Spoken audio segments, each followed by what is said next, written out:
Hi tears, இன்றைக்கி non veg recipe தான் பார்க்க போகிறோம். ரொம்ப ரொம்ப காரசாரமான காரி பரட்டல்.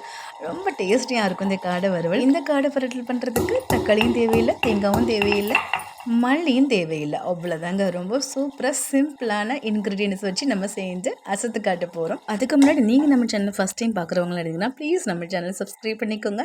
ரைட் சைடோட பெல் ஐக்கன் பட்டன் கிளிக் பண்ணிட்டீங்கன்னா நீங்கள் எப்பப்போ வீடியோஸ் போடுறோனோ உங்களுக்கு இமீடியட்டாக நோட்டிஃபை ஆகும். வாங்க வீடியோக்குள்ளே பார்க்கலாம். காடை பரட்டல் பண்ணுறதுக்கு ஒரு கடாயில் கொஞ்சமாக எண்ணெய் சேர்த்துட்டு அது சூடானதுமே அதில் சின்ன வெங்காயம் தான் இதுக்கு மெயினாக சேர்த்துக்கணும்.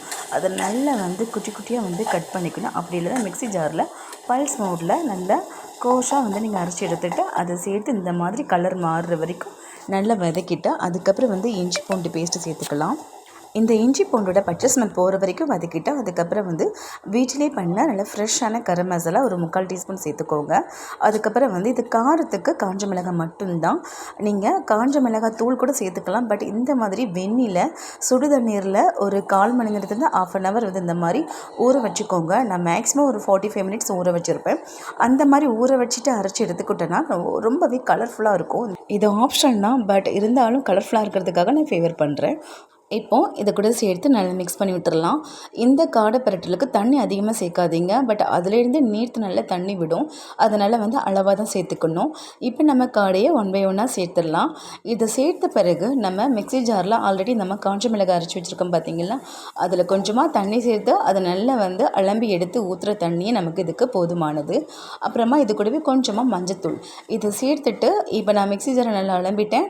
கொஞ்சமாக தான் தண்ணி சேர்த்துருக்கேன். இதுக்கு மேலே சேர்க்க தேவையில்லை. நீங்கள் கொஞ்சம் கிரேவியாக சாப்பிட்ணுன்னு ஆசைப்பட்டீங்கன்னா நீங்கள் இன்னும் கொஞ்சமாக தண்ணி சேர்த்துக்கலாம், 1 டம்ளர் அளவுக்கு. பட் நான் பெரட்டலுங்கிறதுனால இந்த அளவுக்கு போதும். பாருங்கள் எந்த அளவுக்கு தண்ணி நீர்த்து விடுது பாருங்கள். அதனால் நான் தண்ணி அதிகமாக சேர்த்துக்கல. இப்போ நல்லா அழகாக நல்லா பெரட்டி நல்லா மாற்றி அதனுடைய மசாலா எல்லாமே நல்லா கோட்டிங் ஆகிற அளவுக்கு நல்லா மிக்ஸ் பண்ணி விடணும். இதில் தனியாத்தூள் அதாவது மல்லித்தூள் எதுவுமே நான் சேர்த்துக்கல. ஜஸ்ட்டு காரத்துக்கு காஞ்ச மிளகாய் தூள் மட்டும்தான். இதுவே சூப்பராக நல்லா கலரை கொடுக்கும். டேஸ்ட்டு செமையாக இருக்கும். நீங்கள் இந்த மாதிரி செஞ்சு பார்க்கும்போது இதோடைய அரோமா வேறு லெவலில் இருக்கும். நார்மலாக நம்ம தக்காளி கூட சேர்த்துக்குப்போம் நான்வெஜ் பண்ணுறச்சில். ஆனால் இதுக்கு தக்காளி கூட சேர்த்துக்கல. ஜஸ்ட்டு வெங்காயம் மட்டும்தான். வெங்காயம் காரத்துக்கு காஞ்ச மிளகாய் தூள் இல்லைன்னா காஞ்ச மிளகாவை நான் வச்ச மாதிரி நல்லா ஊற வச்சுட்டு அதுக்கப்புறம் ஃப்ரெஷ்ஷாக நல்லா மிக்ஸி ஜாரில் நல்லா பேஸ்ட் மாதிரி அரைச்சி எடுத்துக்கிட்டால் கலர்ஃபுல்லாக இருக்கும் உங்களுடைய காடை வறுவல். இந்த காடை குக் ஆகிறதுக்கு ரொம்ப நேரம்லாம் எடுத்துக்கிடாது. நம்ம வதக்கிட்டு அதுக்கப்புறம் கொஞ்சமாக தண்ணி தெளிச்சிட்டு அதை ஒரு 1/4 மணி நேரத்துக்கு வேக விட்டால் போதும். அவ்வளோதாங்க. ஒரு 15 minutesல நல்லா குக் ஆயிரும்.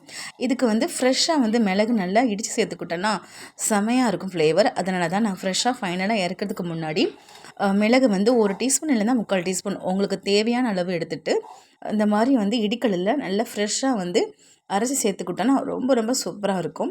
இப்போ பாருங்கள் காடை நல்லா குக் ஆகிடுச்சு. பார்க்குறதுக்கு நாக்கு நல்லா எச்சி வருதுங்க. டக்குன்னு எப்போ சுடுசாதத்தை போட்டு இதை போட்டு விரும்பி சாப்பிடணுன்னு அந்த அளவுக்கு ரொம்ப ஆவலாக இருக்குது. அவ்வளோதான் ஃப்ரெண்ட்ஸ், இப்போ காடை பரட்டல் ரெடி ஆகிடுச்சு. இந்த டைமில் நம்ம சாப்பிட ஸ்டார்ட் பண்ணிடலாம். கொஞ்சோண்டு சாதம் வச்சுட்டு இதுக்கு சைடிஷாக நம்ம காடை நல்ல வறுவல் மாதிரி பிரட்டி வச்சுருக்கோம் பார்த்தீங்களா, அது உங்களுக்கு எந்த அளவுக்கு தேவையோ அவ்வளோ எடுத்துக்கோங்க. அதுக்கப்புறம் என்ன நல்லா சுட காடையை வாயில் வச்சு அந்த எசன்ஸ் அப்படியே உறிஞ்சிட்டு அப்படியே நம்ம அந்த பீஸை நல்லா கடித்து மென்று சாப்பிட போது இருக்கிற சுவையே அவ்வளோ டேஸ்ட்டாக நல்லா தேவாமிருந்த மாதிரி இருக்குங்க. கண்டிப்பாக நீங்களும் இந்த காடையில் இதே மாதிரி செஞ்சு பாருங்கள். ஓகே ஃப்ரெண்ட்ஸ், இந்த ரெசிபி உங்களுக்கு பிடிச்சிருந்துச்சுன்னா நம்ம சேனல் சப்ஸ்கிரைப் பண்ணிக்கோங்க.